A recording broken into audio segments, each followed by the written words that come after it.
On retrouve Florent Machabert. Bonjour Florent. On a eu loupé cette semaine. On va parler de l'état de l'euro. Est-ce que l'euro est complètement dévalué? Est-ce qu'il a encore une valeur ou pas? On va se dire tout ça aujourd'hui et on en profite pour faire quelques pages de publicité. Mais vas-tu bien, Florent? Écoute, je vais très bien, je salue nos auditeurs.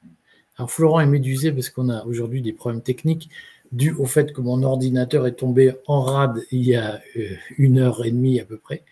Donc on improvise. J'espère que vous ne serez pas trop perturbés par ces problèmes techniques. On en profite pour faire quelques pages de publicité. D'abord, vous redire que la vidéo que vous voyez est une vidéo produite par le Courrier des Stratèges, qui est un site internet. Vous pouvez vous y abonner pour 79 € à l'année. Le Courrier des Stratèges, c'est 7 articles par jour, 2 articles d'analyse, 5 brèves. Ça vous donne 15 minutes de lecture par jour d'informations libertariennes. Vous ne voyez ça nulle part ailleurs. Alors, par ailleurs, on va faire une petite annonce importante avant de parler du cours de l'euro. C'est qu'il y a une impressionnante bibliothèque de dossiers de Florent Machabert qui n'est plus disponible depuis le mois de juillet parce que l'intégration de cette bibliothèque ne s'est pas faite comme elle aurait dû se faire sur la nouvelle version du site. Mais nous allons récupérer ça et en fait, on va faire des opérations promotionnelles. Exactement.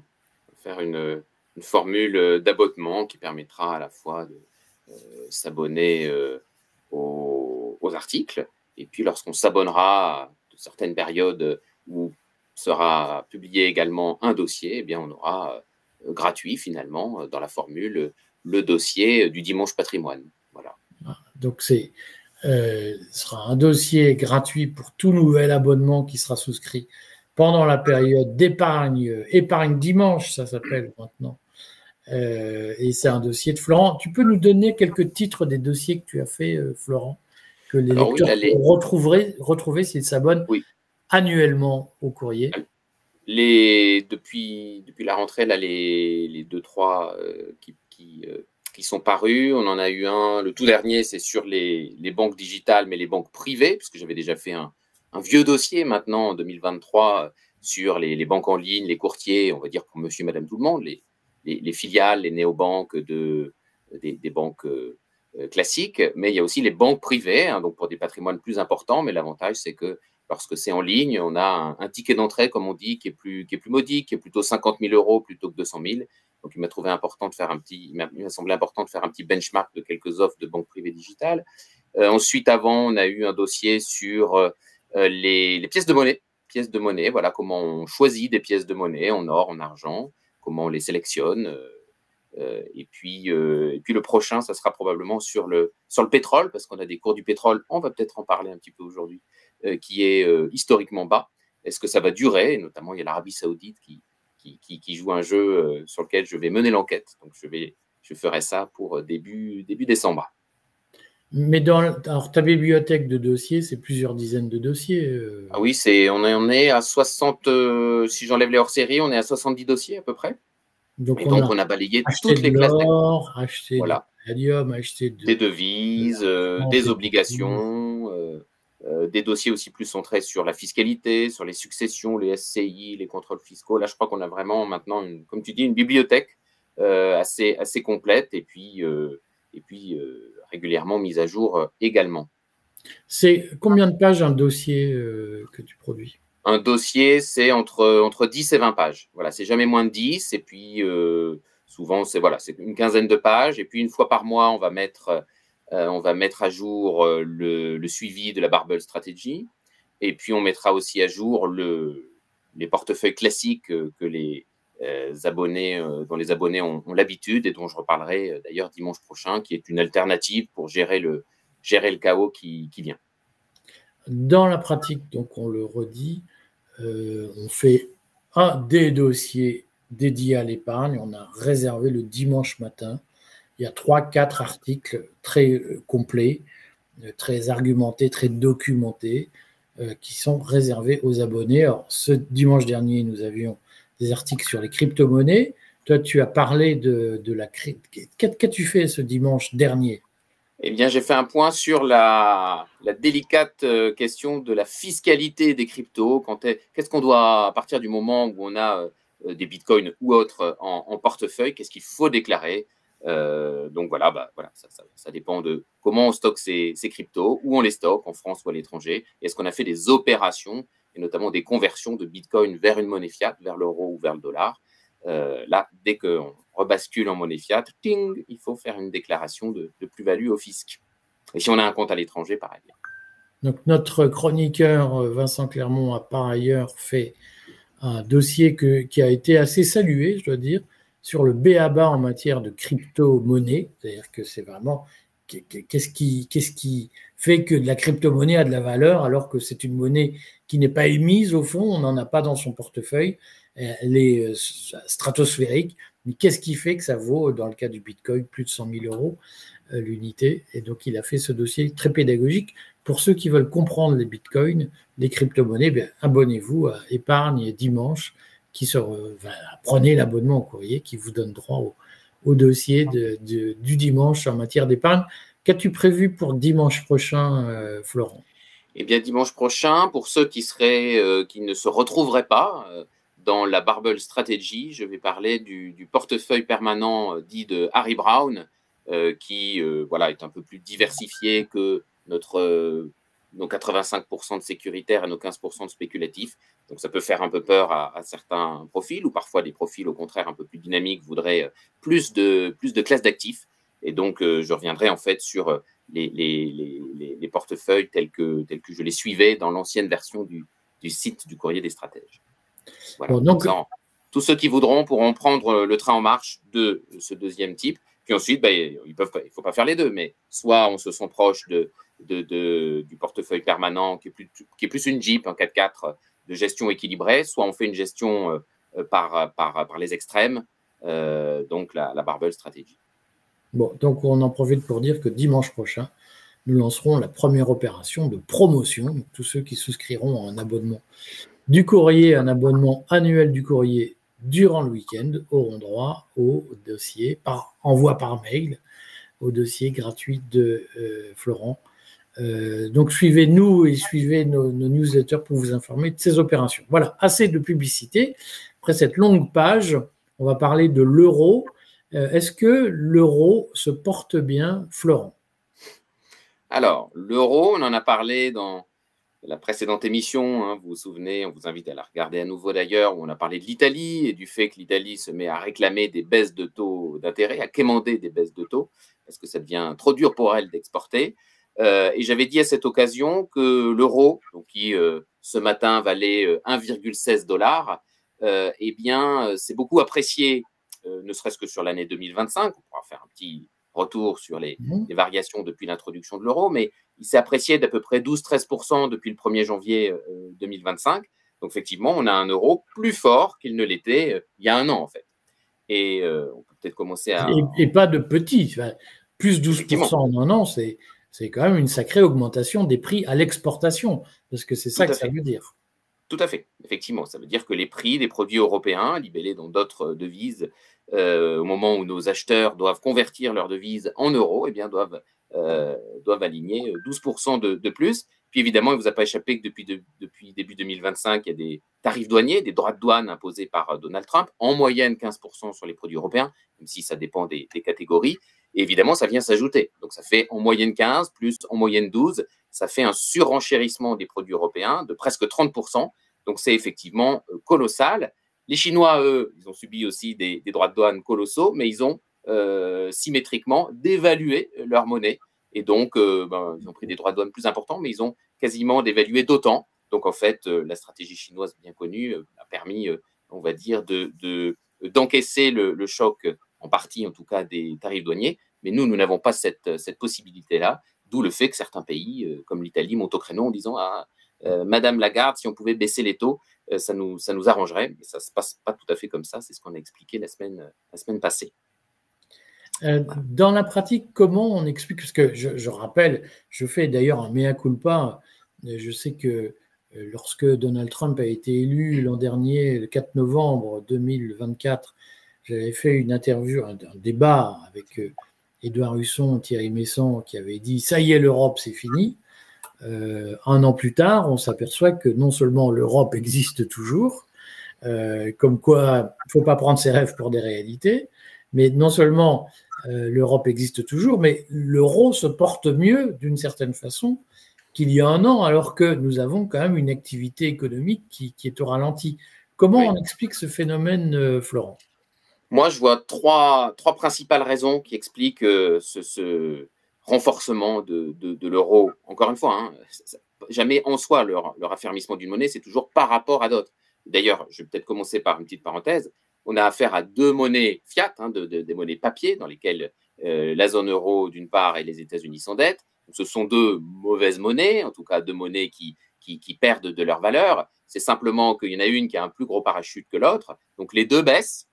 Mais on a l'impression pour l'instant que l'euro a un parachute un peu plus gros, et donc on a l'impression qu'il monte par rapport au dollar. Mais ça ne doit pas, il me semble important d'insister d'abord là-dessus, ça ne doit pas occulter le fait qu'on a une dévaluation générale de notre monnaie. Il suffit de regarder ce qu'on peut payer aujourd'hui avec 1 euro et le prix de ces mêmes produits. Par exemple, en 2000, avant l'introduction de l'euro, on sera tout à fait surpris. Je crois que une pizza, en 2000, c'était 15 francs. Aujourd'hui, c'est 15 euros. Donc, on voit bien qu'on a fait x7. Non, donc, c'est parce que tu vas dans des pizzerias de luxe. Oui, on peut avoir des pizzerias moins chères, mais même dans le Bourbonnais, une pizzeria, c'est pas 15 euros, mais enfin, c'est 11 ou 12 euros. Allez, donc ça n'a pas fait x7, ça a fait x5 ou x6. Bon. Donc, ça, c'était le préambule. Alors, les vraies raisons ensuite de la hausse de 12-13% de l'euro face au dollar, il y a d'abord eu un effet Trump ou un contre-effet Trump, c'est-à-dire que Trump, lorsqu'il est arrivé, il a quand même plutôt apporté de l'incertitude, on l'avait dit, beaucoup d'incertitudes, ça, les marchés n'aiment pas ça, et donc il y a eu des flux de capitaux sortants très, très importants, un peu artificiels, mais des USA vers la zone euro, et donc l'euro a joué, je dirais, un rôle de valeur refuge temporaire. Ça, c'est la première raison. Ensuite, il y a les fameux tarifs. Ils n'ont pas encore été totalement répercutés dans les indices des prix à la consommation. On sait, j'ai fait de nombreuses vidéos là-dessus, on sait qu'in fine, ce sera le consommateur américain qui va payer ses droits de douane. Et on sait que beaucoup de producteurs américains avaient fait des stocks considérables avant l'arrivée au pouvoir de Donald Trump, en tout cas avant la mise en place effective. Et donc, petit à petit, ces stocks s'épuisent. Et à un moment, on commence d'ailleurs à le voir sur l'indice des prix à la production, qui est un indicateur avancé de l'inflation des prix à la consommation, eh bien, les tarifs douaniers ne sont pas encore totalement répercutés. Et donc, comme les marchés vivent dans le futur, ils se disent que les anticipations de politique monétaire de la Banque centrale vont être plutôt aller dans le sens de Donald Trump, c'est-à-dire une baisse des taux, un pivot, comme on dit, qui a commencé d'ailleurs, petitement, mais qui a commencé, et qui, comme la BCE se calme, elle, de son côté, on a en fait ce différentiel-là qui se fait en faveur de l'euro et au détriment du dollar. Puis un troisième aspect qu'il ne faut pas oublier, parce qu'on est souvent franco-centré, mais en fait, la zone euro, contrairement à la France, la zone euro est très excédentaire. Et ça fait, au plan, elle exporte beaucoup plus, à peu près 300 milliards d'euros de plus par an que ses importations. Elle exporte beaucoup plus qu'elle n'importe. Et ça fait mécaniquement s'apprécier l'euro, du coup, et donc symétriquement. Les États-Unis ayant une balance commerciale très, très déficitaire, de l'ordre de plus de 1000 milliards de dollars sur une année, eh bien, ça fait se déprécier le dollar. Et donc, l'un dans l'autre, on a aussi cette mécanique-là. Et je voudrais juste ajouter un petit mécanisme un peu technique, mais important pour comprendre ce qui peut arriver lorsque les tarifs douaniers vont être véritablement répercutés sur le prix des produits américains. C'est que l'arrivée de l'inflation dans la zone euro et aux États-Unis ne se passe pas de la même façon selon qu'on est dans une zone excédentaire au plan commercial ou déficitaire. En fait, on va parler des États-Unis, comme il y a un très gros déficit commercial, en réalité, ça vient atténuer l'arrivée de l'inflation parce que il y a des importations qui sont donc plus importantes aux États-Unis que les exportations. Et donc, il y a beaucoup de produits à bas coût qui sont importés et ça vient diluer le phénomène inflationniste. Hein. Donc, ça tant mieux pour les Américains, mais tôt ou tard, s'ils veulent continuer à consommer américain, il va effectivement falloir passer à la caisse. Et ça, pour le coup, Donald Trump ne l'avait pas clairement expliqué. Alors, est-ce qu'on peut, du coup, reprendre ce que tu viens de dire en disant, est-ce que tu es en train de nous dire que la dévaluation du dollar à laquelle nous assistons, elle favorise des importations aux États-Unis, c'est-à-dire qu'au fond, elle donne une prime aux produits importés aux États-Unis, et qu'au fond, les tarifs douaniers compensent juste les effets de la dévaluation du dollar, et Oui. qu'au fond, il n'y a pas de réelle politique de Trump en faveur de la réindustrialisation des États-Unis. Est-ce que c'est ça que ça veut dire? Partiellement, mais je pense qu'il y a en fait des phases. C'est-à-dire, comme je le disais tout à l'heure, il y a une phase où les entreprises américaines ont beaucoup stocké pour, on va dire, atténuer le choc. Et là, on commence à voir sur l'indice des prix à la production, eh bien, on commence à voir des tensions inflationnistes qui, a priori, vont être répercutées par les entreprises américaines sur les produits et donc sur le ménage américain. Donc, je pense qu'il va y avoir un deuxième tour au cours de l'année 2026, probablement le premier semestre 2026, où on va voir, à mon avis, on commence à en voir des signes, on va avoir cette inflation qui va arriver. Alors, encore une fois, elle va être atténuée par le déficit commercial américain. Mais comme un des objectifs de Trump, c'est aussi de réduire ce déficit commercial américain, en fait, il veut aussi réduire la soupape de sécurité. Donc, moi, à mon avis, tôt ou tard, il va y avoir un retour de l'inflation aux États-Unis. Et donc, en fait, la Banque centrale va devoir stopper son pivot. Et ça va plutôt renforcer le dollar. Donc, moi, je vois plutôt à 6 mois, sans faire de boule de cristal, je vois plutôt à 6 mois, là on est à 1,16, 1 euro est égal à 1,16 $. Je vois plutôt une stabilisation, voire un retour, pas à la parité, mais vers un 14, un 12, pourquoi pas un 10. Moi, je vois plutôt ce scénario-là. D'autant qu'il y a aussi un différentiel de croissance entre la zone euro. On est à peine à 1% sur la zone euro. On est encore à plus de 2%, peut-être 2,5%, donc aux États-Unis, et les capitaux suivent la croissance. Donc ça devrait plutôt doper un petit peu le dollar. Alors, dans la pratique, est-ce que c'est une bonne chose pour l'économie américaine que le dollar soit dévalué ou pas? On a tous en tête, notamment c'est les Asselineau et autres qui disaient si nous recréions le franc, nous le dévaluerions automatiquement pour le rendre compétitif. Donc je sais qu'il y a chez un certain nombre de Français l'idée que la dévaluation de la monnaie est une bonne chose. Est-ce que c'est réellement une bonne chose pour le consommateur et pour le citoyen lambda et pour l'épargnant lambda? Est-ce que c'est une bonne chose que pour l'épargnant américain, pour le consommateur américain, est-ce que la dépréciation, la dévaluation de fait du dollar est une bonne chose? Absolument pas. Pour l'État, c'est une bonne chose, et d'ailleurs à peu près uniquement pour lui, puis ça lui permet de monétiser sa dette. En revanche, ça vient évidemment diluer la valeur de l'épargne que vous avez acquise tout au long de votre vie. Donc, effectivement, on peut brandir la dévaluation d'un futur franc en cas de Frexit comme une solution magique. En réalité, ça arrangerait effectivement l'État, ça ne ferait pas les affaires du petit épargnant abonné au courrier qui nous suit. Et puis entre les deux, ça ferait temporairement, à condition d'avoir encore des savoir-faire industriels, ça ferait éventuellement l'affaire, ça améliorerait notre compétitivité. Mais là non plus, ce n'est pas une baguette magique. Si on n'agit pas sur d'autres grands facteurs comme le coût du travail, notamment le droit du travail, etc., on n'a pas de résultats immédiats. En tout cas, pour te répondre, pour le consommateur et pour en tout cas les produits qu'il importe, on parlait de l'iPhone il y a 15 jours, et pour l'épargnant, on a une dilution de son pouvoir d'achat ou de sa réserve de valeur, ça c'est évident. Inversement, est-ce que pour le français ordinaire, est-ce que cette appréciation de fait de l'euro, alors on aura peut-être le temps de dire 3 mots sur le fait que tu l'as déjà dit, il faut peut-être l'approfondir un peu, l'euro s'apprécie par rapport au dollar, mais il peut se déprécier par rapport au franc suisse, par rapport à d'autres monnaies. Est-ce que le fait que l'euro s'apprécie par rapport au dollar est une bonne nouvelle pour le français de la vie de tous les jours? Le français de la vie de tous les jours, alors là, on va mettre le doigt sur le paradoxe des tensions en fait intra-zone euro. Parce qu'en fait, l'épargnant allemand, pour le coup, il n'est pas très satisfait de cette situation. Et puis, c'est vrai que pour l'épargnant français, ça lui permet d'avoir un État qui mène encore grand train, puisque sans l'euro, on aurait déjà probablement fait défaut plusieurs fois. Mais c'est illusoire. Ce qu'il faut bien comprendre, c'est que c'est illusoire et qu'à un moment, la musique s'arrête si on a la moindre tension. Pour l'instant, c'est vrai qu'il n'y en a pas, mais si on a la moindre tension sur les taux d'intérêt. Moi, ce qui m'a frappé, c'est que dans le projet d'impôt sur la fortune improductive qui a été pondu, on inclut l'assurance vie. Et c'est à se demander si les députés savent qu'à 80%, dans une assurance vie, il y a des fonds euros et que donc on veut pénaliser le Français qui achète en fait des OAT, des obligations assimilables du Trésor. Ça, c'est bon, tout à fait surprenant.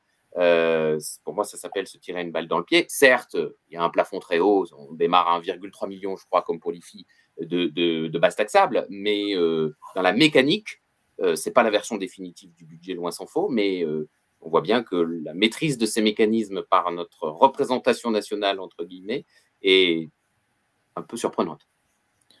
Selon toi, quelle va être la stratégie de la Banque centrale européenne face à cette réévaluation de l'euro, puisqu'en réalité, l'objectif historique de la BCE a toujours été d'avoir une espèce de stabilité dans l'échange entre l'euro. On était à peu près à 1 euro égale 1 dollar, c'était de cet ordre-là. Et donc, l'idée était de ne pas perdre de valeur, pas faire perdre de valeur à l'euro, mais l'idée n'était pas non plus d'handicaper nos exportations en vendant plus cher artificiellement aux États-Unis, qui est un débouché important pour l'Europe.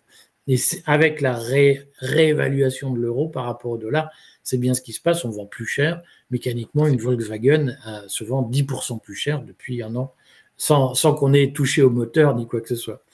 Que va faire la BCE face à ça, selon toi? Alors, la Banque centrale européenne, donc déjà, on rappelle, on a un taux de dépôt qui est autour de 2%, donc on est déjà très bas. On a déjà perdu 200 points de base, donc 2 points de pourcentage en quelques années, en quelques trimestres. Donc, par rapport effectivement à la Fed, on a considérablement baissé déjà les taux. Donc, effectivement, des pays qui réclament encore des baisses des taux, alors qu'on est déjà à 2%, que l'inflation, pour le coup, est moins importante qu'aux États-Unis, et en plus on a vu qu'elle allait, à mon avis, s'intensifier aux États-Unis, s'accélérer en tout cas. Donc là, a priori, ce qui est programmé, il y aura peut-être une dernière baisse de taux d'un quart de point, donc 0,25 points de pourcentage prochainement, mais c'est à peu près tout. Donc c'est plutôt le statu quo qui va l'emporter, et donc toute chose égale par ailleurs, moi je pense qu'on va plutôt, si l'effet des tarifs protectionnistes se fait effectivement sentir, on va plutôt vers un spread, donc un écart de taux entre le taux directeur de la Fed et le taux directeur de la BCE va plutôt repartir à la hausse, et ça va plutôt renforcer le dollar et amoindrir un peu de quelques points de pourcentage l'euro face au dollar. Il y a un autre point qui visiblement inquiète un peu certains membres de la Banque centrale européenne, je pense notamment au patron de la Banque centrale néerlandaise, potentiel successeur de Madame Lagarde, Monsieur Knot, eh bien, il s'inquiète, il a raison de pointer du doigt, alors c'est un peu compliqué, mais la question des stablecoins qui prend beaucoup d'ampleur aux États-Unis. On sait que, si je refais le fil très vite, que Donald Trump, en arrivant, son premier décret… Dis-nous en 3 mots ce que sont les stablecoins. Oui. Pour ceux qui ont manqué l'excellent article dans Épargne Dimanche d'il y a un mois, je crois, consacré aux stablecoins pour les nuls, qui expliquait tout sur les stablecoins, explique-nous en 3 mots ce qu'est un stablecoin. Oui. Un stablecoin, déjà, c'est une crypto. Donc, ça appartient à l'univers décentralisé des cryptos. Mais une crypto qui est, dont on a enlevé une caractéristique un peu désagréable des cryptoactifs, qui est leur extrême volatilité.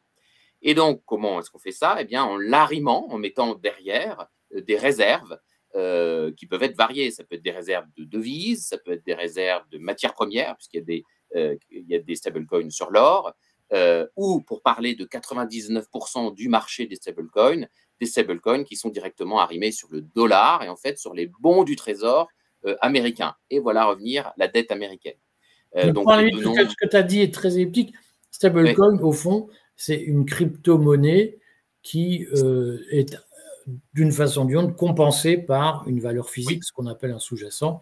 Donc si j'achète une stablecoin, c'est pas comme le Bitcoin qui est un truc totalement stratosphérique, c'est les stablecoins sont produites par des sociétés qui sont détentrices, par exemple, d'une matière première ou d'une monnaie en quantité égale aux stablecoins.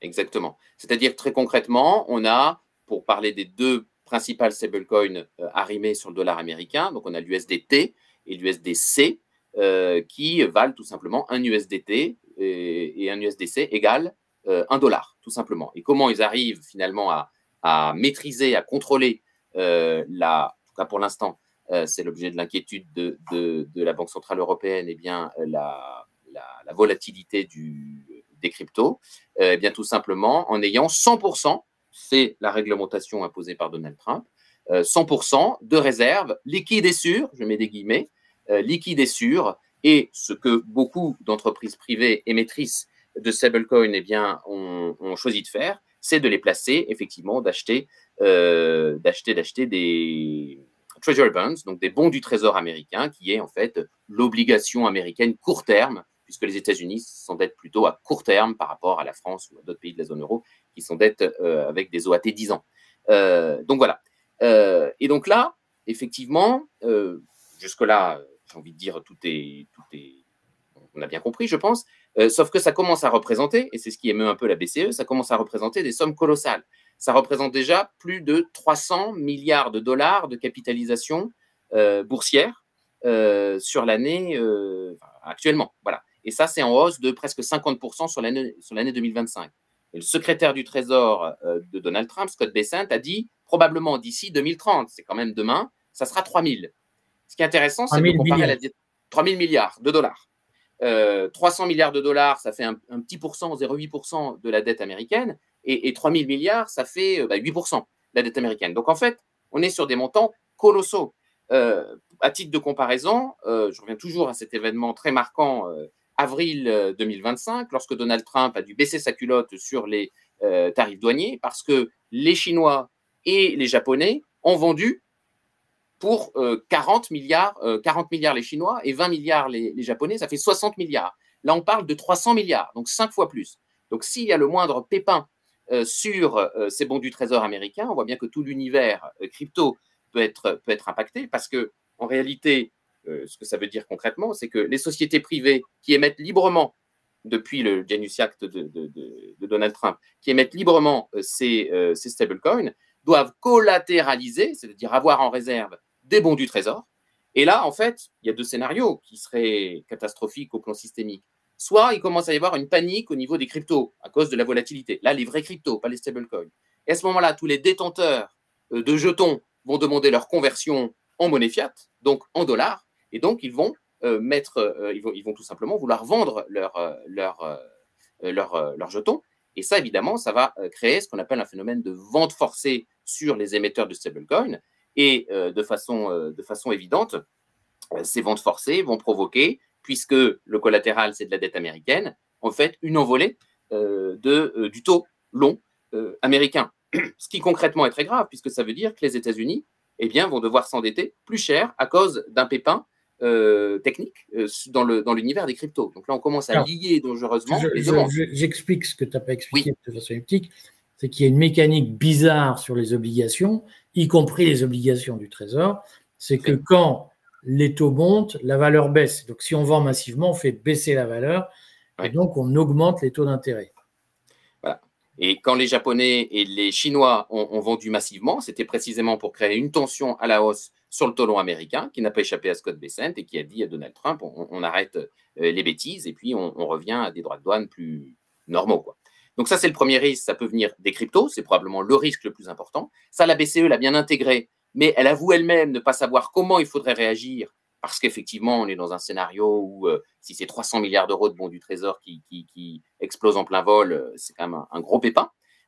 Ou alors, on peut aussi imaginer le scénario symétrique, c'est-à-dire un pépin sur la dette américaine, parce que le dollar, on perd soudain confiance dans le dollar, différents événements. Là, ça va être la valeur des bons du trésor qui va baisser, donc le collatéral ne va plus suffire. Donc, il va y avoir, pareil, des appels de marge sur les émetteurs de stablecoin, et ça va cette fois poser un problème de liquidité des jetons. Et donc, ceux qui détiennent des jetons ne vont pas pouvoir les liquider. Et donc, là aussi, ça peut dégénérer en panique, cette fois, sur les cryptos. Donc, on voit que la mécanique peut avoir lieu dans les deux sens, et on commence à avoir lié de façon importante, avec des montants importants et croissants, l'univers des cryptos, en réalité des stablecoins, et les bons du trésor. Et je crois que dans la tête de Donald Trump, c'est un moyen d'imprimer de l'argent, un nouveau moyen de faire fonctionner la planche à billets, donc de générer de l'inflation. Et au final, si je devais me prononcer cette fois à long terme sur le dollar, je vois plutôt, si ce scénario se produit, je vois plutôt un affaiblissement à long terme du dollar du fait de ce nouveau lien entre crypto, stablecoin en particulier, et dette américaine. En conclusion, ton diagnostic, c'est que les expérimentations de Trump en matière de protectionnisme, de mesures diverses et variées, vont provoquer un retour de l'inflation et un bordel financier? Je crois que c'est un agent immobilier, mais ce n'est pas un économiste. Donc, en fonction de qui l'entoure, j'ai envie de dire heureusement qu'on lui a tiré, qu'on l'a rattrapé par la manche début avril, parce que je pense qu'il allait foncer tout droit vers un gros clash en fait sur la dette américaine. Peut-être que ça leur aurait fait du bien, peut-être que d'ailleurs c'est ce qu'il faut aussi à la France, mais je pense effectivement que la politique économique de Trump, on en voit bien les limites, voire les errements. Bon, on se retrouve lundi prochain. Et puis avant, on se retrouve le week-end prochain dans Épargne Dimanche avec un dossier gratuit de Florent Machabert pour tout abonnement annuel. On donnera le coup d'envoi le vendredi soir à minuit et on arrêtera le compteur le dimanche à 23h59 pour tous les nouveaux abonnés annuels au courrier. Merci Florent, à la semaine prochaine. Merci beaucoup, à bientôt.